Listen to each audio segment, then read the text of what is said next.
Illustrated Faith hardcover journal. This is fantastic. It's got a verse on every page, and so I actually just flipped open the book straight to the middle and found a verse that just God knew I needed. So I'm just laying stuff out. I've got some supplies out, and we'll talk about that here in a bit.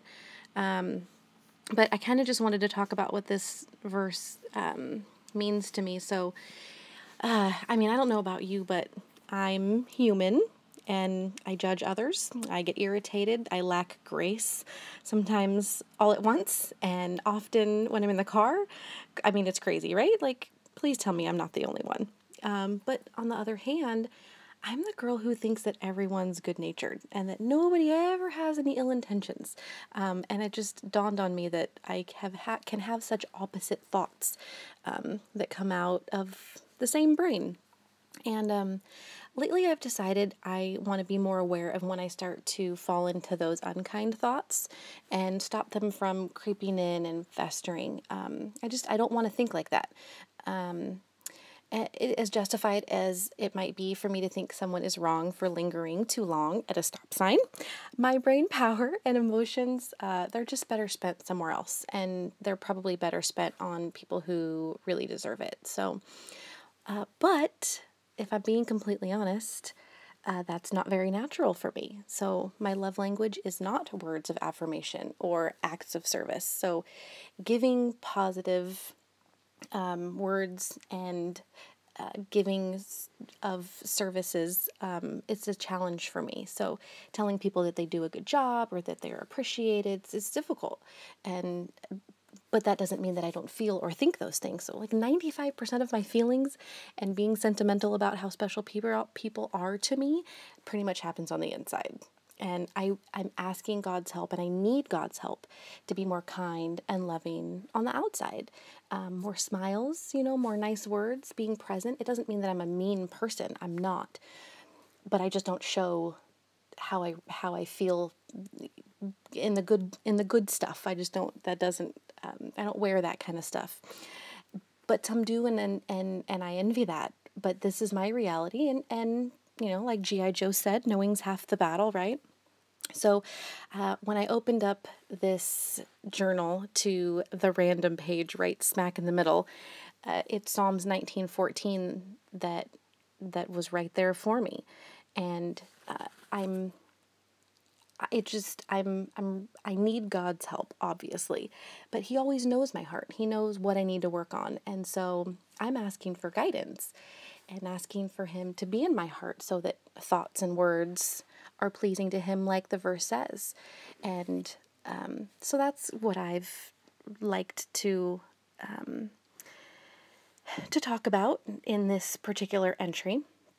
And it's just a very simple design what I'm doing here, because it's really simple what I'm trying to ask for, but I know that it's a bit of a challenge for me. It may be a challenge for you too, but it's a simple life that I want, and I just want to still be my fun, happy, energetic self, but with the added bonus of, things like self-control and grace and gentleness.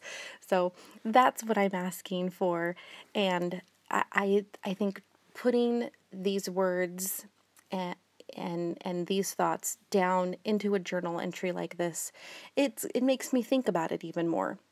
And that's what I absolutely love about Illustrated Faith and this whole journey and this whole community, is that we get to not only think and reflect, but then we get to turn around and share our struggles or our trials and those kinds of things we get to share with each other. So like I said, again, very simple design what I'm doing here. I just picked a color scheme, picked some alphas, and really just put kind of everything right down the middle. And then I'm doing just a little journaling about what I'm asking for, and to just be with me, help me think better thoughts. Not that I'm not thinking good thoughts, but to just take those good ways that I feel and try to get them out. And I don't even know what I'm trying to say, but if you could see me, I'd be moving my hand outward. But I love this concept of this journal as well, because it just gives you that real quick prompt that you may not have been able to find on your own, or it may have just, you could just flip and find something, and could just be exactly what you need that day. So this was the verse I picked. Actually, God picked it for me because I really didn't seek this out, but he knew this is what I needed. So I'm just adding some pieces that I didn't have necessarily picked out before, but I did find this little strawberry that had the gentleness, self-control words on it. And when I realized that's kind of where I was going with my thoughts and my journaling as I did this, I wanted to make sure I included that. So, and then just the final going over everything with the pen, and it actually, my words changed between the pencil and the final pen marking after I found that strawberry, because that's kind of, those words were kind of what I was missing from what I was trying to ask for when I'm asking for help. So I really loved the little jar and how it just says beautiful on the inside, because as much as we want things to be pretty, or our lives to be pretty, or our faces to be pretty, or our clothes to be pretty, we need to be pretty on the inside. That's the most important. And being nice to others, being kind to others, it's how he made us. It's how he wants us to be. So I just loved the concept of how all of these little pieces of the Bella Boulevard die cuts and stickers and hearts kind of just tied all of that together and made the verse really come alive for me. So, and I just am super thankful again for being able to take this journey with you. So I hope that you've enjoyed. And if you haven't been able to pick up one of these journals, I will be having a giveaway soon. So stay tuned, and we will talk really soon. Hope you guys have a wonderful week. Bye, guys.